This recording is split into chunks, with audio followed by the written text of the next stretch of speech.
Laissons la haine des autres qui sont dirigés contre nous faire de nous les bien-aimés de Dieu. N'empêchons pas les jalousies, afin de donner l'opportunité à Dieu de nous placer à un endroit stratégique où ceux-là même qui nous ont trahis, outragés et maltraités soient un jour obligés de passer par là où Dieu nous a positionnés. En ce moment-là, nous serons une source de bénédiction pour eux et également pour nous aussi.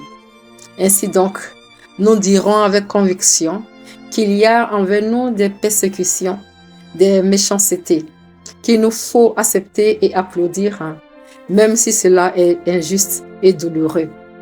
Pensons à être reconnaissants en Dieu, qui lui-même permet que cela soit ainsi, afin qu'au travers de notre douleur et de notre solitude, nous soyons à la tête et non à la queue, et que nous soyons appelés les réparateurs de brèches, comme nous dit dans Ésaïe 58, versets 11 à 12, que je cite.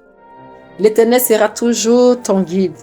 Il rassasiera ton âme dans les lieux arides et il donnera de la vigueur à tes membres. Tu seras comme un jardin arrosé, comme une source dont les eaux ne tarissent pas. Les tiens rebâtiront sur les anciennes ruines. Tu relèveras les fondements antiques. On t'appellera réparateur de brèches. Celui qui restaure les chemins, qui rend le pays habitable. Amen. Voici des paroles riches et rassurantes qui augmentent notre foi et notre confiance en Jésus dans les moments de tristesse et d'affliction. Il est vrai que la traversée de la vallée de l'ombre de la mort est peine et aussi difficulté. Mais soyons dans l'allégresse car le Seigneur est avec nous. Nous ne sommes jamais abandonnés. Le Saint-Esprit nous console, il nous guide et il nous fortifie afin de surmonter toutes sortes d'épreuves. Notre patriarche Joseph a vécu le rejet, la jalousie, la solitude et l'humiliation de la part de ses frères qui l'ont même vendu. Mais tout cela était le plan de Dieu qui, dans son agenda, avait planifié la traçabilité de la vie de Joseph dans le but de sauver sa famille et toute une nation à travers lui, au temps marqué.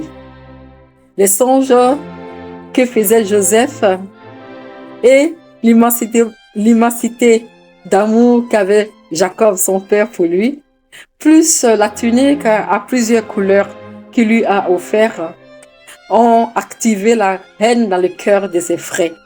Tout cela orchestré par Dieu. Le Seigneur permet qu'un seul soit sacrifié pour donner la vie à plusieurs. Joseph est l'image de notre Seigneur Jésus-Christ qui a donné sa vie pour le pardon de nos péchés via son sacrifice à la croix pour nous accorder la vie éternelle.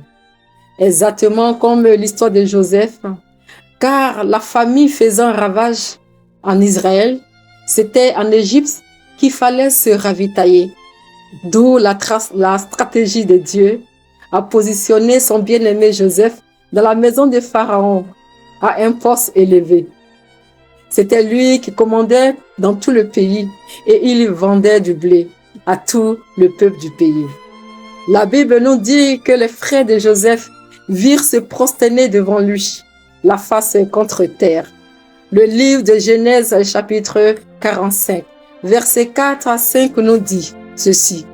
Joseph dit à ses frères, « Approchez-vous de moi. » Et ils s'approchèrent et il dit, « Je suis Joseph, votre frère, que vous avez vendu pour être mené en Égypte.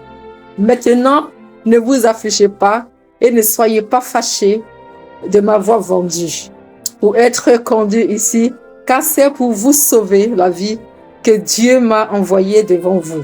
Amen. » Mes frères et sœurs, nos douleurs et nos tristesses précèdent notre élévation. Et donne gloire à Dieu en toutes choses. Que le nom de notre Seigneur Jésus-Christ soit béni. Que l'amour règne dans notre cœur afin que le plan de Dieu s'accomplisse dans notre vie et dans la vie des autres. Je vous embrasse d'un baiser fraternel. Je suis la sœur Esther Catherine.